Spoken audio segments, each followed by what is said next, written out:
مرحبا لكل اللي عم بيتابعنا بحلقة جديدة من فانوس رمضان، واليوم نصيحتنا خصصتها للحوامل. طبعا الحوامل مثلنا مثلهم بيصوموا كل اليوم وبيتعبوا بالصيام، ولما بيجي وقت الافطار اكيد كلياتهم مثلنا بيلتهموا الوجبة بشكل كتير كبير من الوجبة الأولى.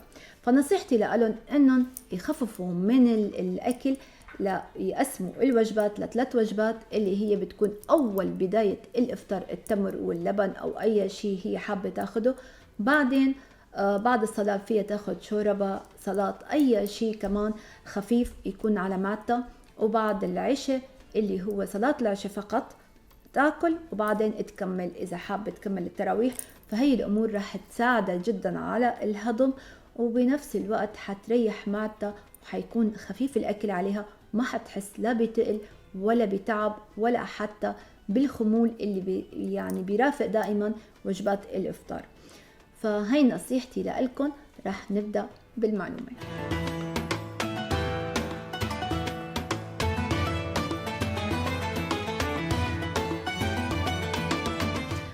ونبدأ اليوم بمعلومتنا. مثل ما وعدتكم بكل حلقة راح يكون في مشروب صحي بديل عن المشروبات اللي نحن كنا نشربها. من المشروبات الصحية اللي ممكن نستخدمها اللي هو الليمون. طبعا كلياتكم بتعرفوا فوائد الليمون، والمشهور يعني الغنى الموجود فيه من فيتامين سي، وبنفس الوقت بيساعد على الهضم وبيزيل الكسل والخمول وإحساس التعب. طبعا بيحتوي على فيتامين سي بكمية كتير كبيرة، ومن البوتاسيوم والألياف والكالسيوم. وبنفس الوقت إذا مزجنا بالمي مع العسل الأبيض، تحديدا الأبيض، راح يكون مساعد جدا رائع للتنزيل الوزن للأكثر الناس اللي عم يبحثوا عن هاي النقطة تحديدا. وراح يساعد بنفس الوقت الناس اللي عندها مشاكل في الكلية لأنهم يتخلصوا من الترسبات الرملية وحتى الحصى. يعني مشروب جدا رائع راح يفيد بكل النواحي. بنفس الوقت طبعا بيعطي المناعة القوية للجسم بسبب فيتامين سي، وبيحمي الخلايا من التلف، وبيحسن الدورة الدموية، وبيعزز من الهضم. يعني كلياتنا عم نشتكي من موضوع الهضم وسوء الهضم، ودائما عم بقلكن الهضم متعلق أو مرتبط بحمض المعدة. كل ما كان حمض المعدة خفيف كل ما كان عنا سوء في الهضم. فالحمض الليمون الموجود فيه راح يساعد على زيادة حمض المعدة، وهذا الشيء راح يساعد على الهضم ويمنع تراكم السموم في الجسم. بنفس الوقت نحن عنا معلومة غلط اللي بيقول دائما انه امتنع عن الليمون لحتى ما يصير عندك امساك، وهي المعلومة جدا غلط، لانه هو بالعكس ملين للامساك، وهذا الشيء الصح اللي لازم نحن نعمله، خاصة اذا كان مخلوط مع العسل الابيض. بنفس الوقت بيزيل رائحة الفم الكريهة. كلياتنا بنعرف الصايم دائما بيعاني من هاي المواضيع، طبعا مو بسبب الصيام بس، لا، في مواضيع تانية اللي نحن عم نحكي.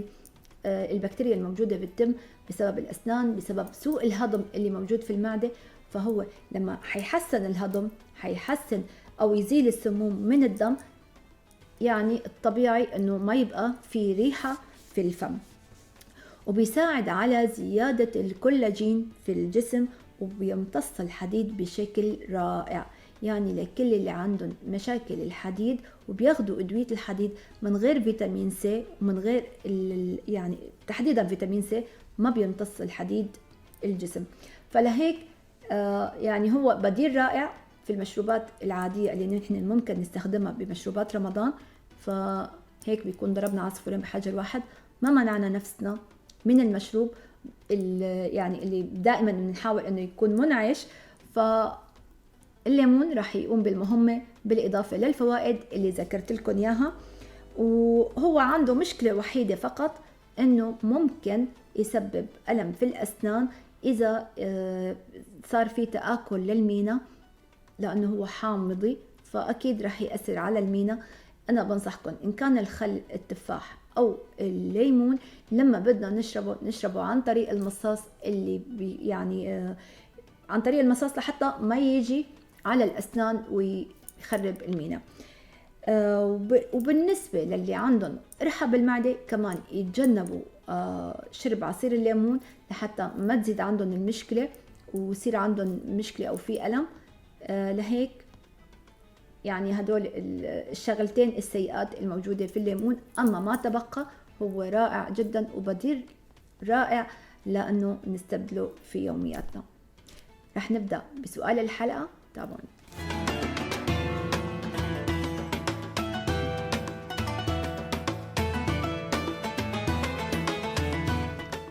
ومن الأسئلة المتكررة دائما معنا اللي هي شو سبب عودة الدورة الشهرية بعد الانتهاء؟ طبعا يعني الجواب بيكون دائما مشترك وواضح، اللي هو بسبب لخبطة الهرمونات اللي أكثر النساء عم بتعاني منها. بالإضافة إذا كنتي أخذ المسار الصحيح للأكل أو للغذاء أو حتى الرجيم أو التمارين اللي ممكن عم تعمليها بحياتك، هو سبب أساسي لتغير فيزيولوجية الجسم. فهذا الشيء اللي بيؤدي إلى عودة الدورة بعد الانتهاء. وأكثر اللي بيكونوا عم بيمارسوا النظام جديد لازم أول شهر يكون عندهم هي اللخبطة لحتى ترجع الأمور تترتب من أول وجديد. المفروض أنه نحن نضل ماشيين على نفس المسار، إلا بحال إذا تكررت القصة أكثر من مرة المفروض أنه نحن نراجع الطبيب، لأنه أكيد في شيء غلط بالجسم، ما ماشيين صح، أو في نقص بفيتامينات، أو هو أكيد لخبطة هرمونات، بس الهرمونات دائما بتجي عن طريق نقص الفيتامينات والمعادن. فإذا كنا عم ناخد معادن وفيتامينات ولسه في لخبطة، معناتها في عنا مشكلة في المعدة اللي ما عم تمتص الفيتامينات والمعادن، معناتها نحن ما عم نعمل شيء. يعني المفروض أنه نحن نهتم أكتر ونتوازن أكتر لحتى نتجنب كل هاي المشاكل، لأنه أكتر اللي عم بيمشوا بطريقة صح عم بيقدروا يتخلصوا من مشكلة الهرمونات ومن مشكلة الدورة ومن أي مشكلة عم بيعانوا منها سابقا.